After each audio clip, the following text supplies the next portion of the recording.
This final chapter, Chapter 4, contains 4 quiz questions to test your understanding of the materials covered in this module.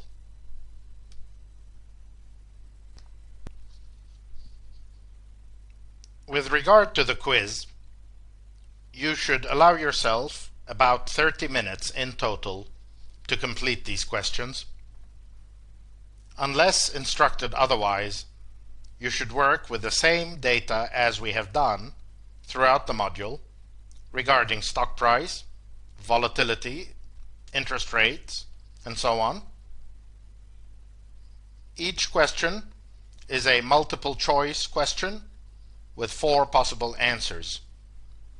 You should click the pause button while you are searching for the answer. Answers and the discussion are provided after each question. Question 1. Using the same data we have used throughout the module, calculate the profit margin to the arranger of the instrument described in the term sheet below.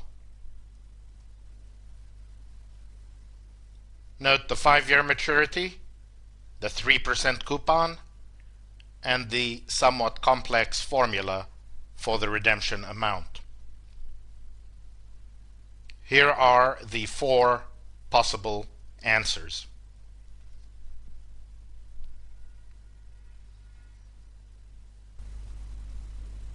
The solution to question 1 appears on this worksheet, Q1 solution. First of all, the price of a 3% 5-year bond appears in cell E27 and amounts to $86.40. The 300% participation rate appearing in the redemption formula suggests that the investor has bought 3 calls with a strike this time of 70, a number which also appears in the redemption formula, but also has sold 3 calls at a higher strike, given that there is a cap of $172 under the redemption formula. 100 of that cap comes presumably from the bond, so that the component representing the maximum payoff under the option combinations is $72, which we divide by 3 to obtain $24. We know that this $24 must represent the difference between the strike of the calls purchased at 70 and the higher strike calls which the investor has sold. This leads to the conclusion that the strike of the calls sold must be $94.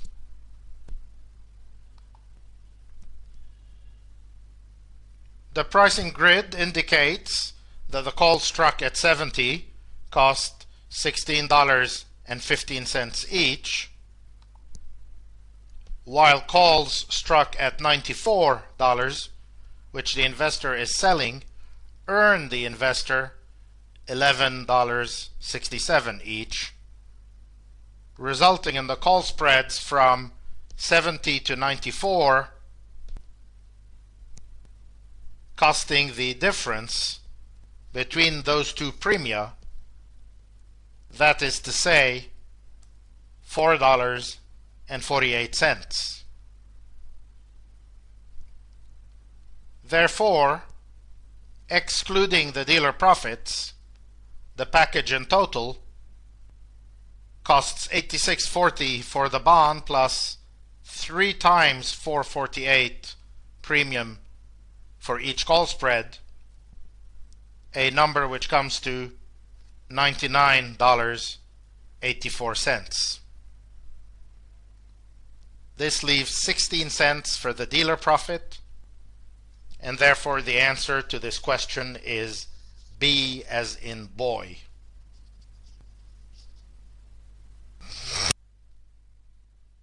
Question 2. Assume Microsoft has a spot price of 100 and a volatility of 20% while keeping all other variables as before. Determine the fair value of the instrument described in this term sheet.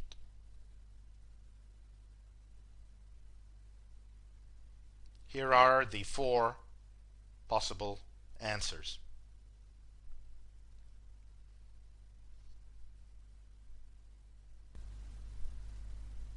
The solution to question 2 appears on this worksheet, Q2 solution. Since under the redemption formula the investor collects the contingent payment if Microsoft has either risen or fallen by a certain amount, it follows that the investor has purchased both calls and puts on Microsoft with strikes presumably of 130 for the calls and $70 for the puts. The worksheet shows the prices for these two options, with the call costing $9.75, while the put costs only 79 cents. Make sure here that you have changed the spot to 100 and the vol to 20% if you are reproducing this example in your own worksheet. The 150% factor in the redemption formula indicates that the investor has bought 1.5 units of each option. Thus, the total cost of all options purchased is $15.81, as indicated on this row 22. The principal protection requires the purchase of a 3-year bond, but this time carrying a 0 coupon. This is worth $83.37, as indicated in cell E28.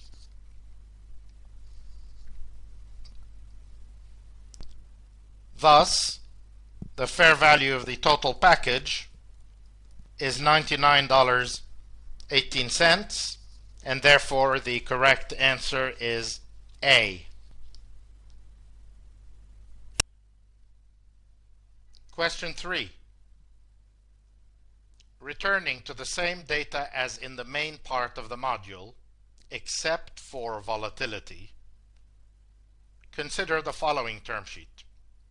You are asked to determine, assuming the dealer has made no profit, which of the following is closest to the implied volatility used in pricing the note.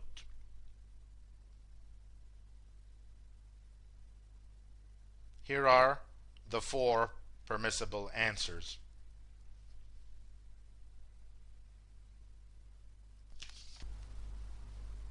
Solution to question 3.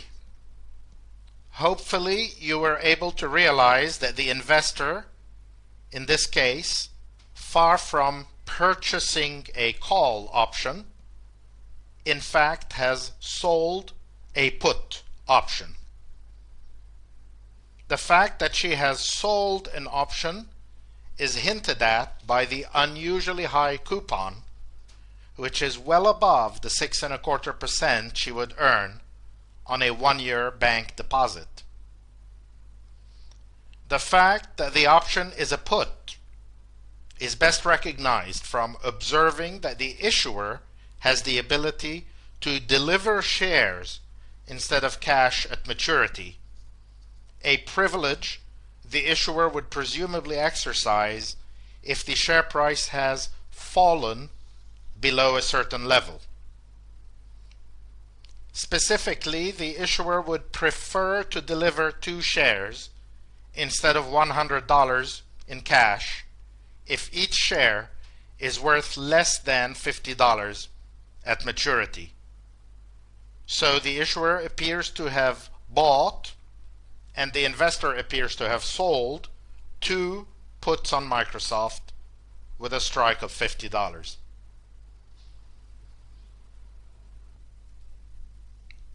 The diagram you see here shows the equivalent values of the bargain struck by the 2 parties. The investor has handed over $100 in cash plus the 2 put options in return for receiving a note promising $117 at maturity. The PV of this note is reached by discounting the $117 at the 6.25% discount rate applicable to the bank. This comes to $110.12 as indicated in this bubble here on the right. In turn, this means that each put is worth the 110.12 minus 100 divided by 2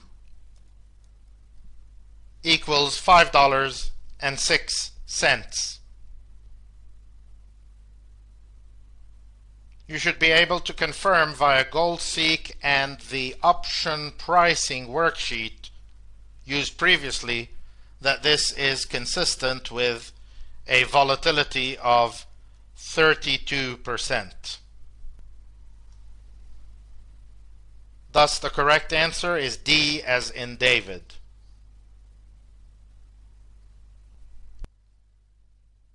Question 4.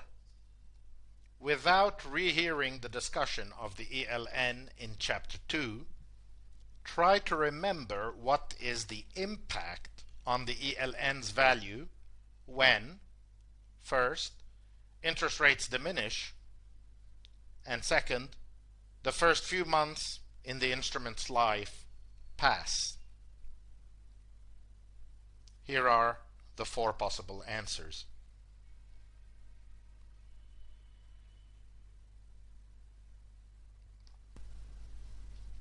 Worksheet Q4 solution, which is identical to worksheet Greeks used previously, enables us to seek the answer to this question 4. The diminution in interest rates modeled on these cells here, starting at row 140, increases the value of the bond, but reduces the value of the option since the forward price diminishes along with the drop in interest rates. Our discussion earlier showed that the bond effect dominates the option effect, so that the ELN rises in value when rates diminish.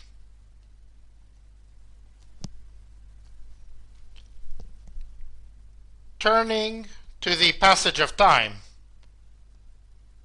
further down in the worksheet. Early in the life of the ELN, i.e. in these cells here, the passage of time again increases the value of the bond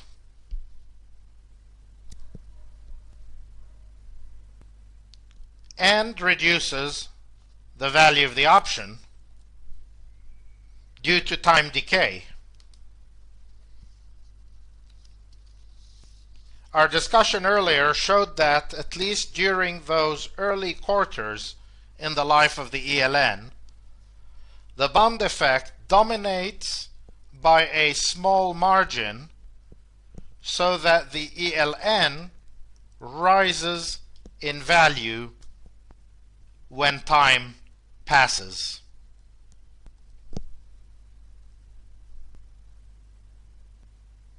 Thus, both effects benefit the ELN's value, and so the answer is A.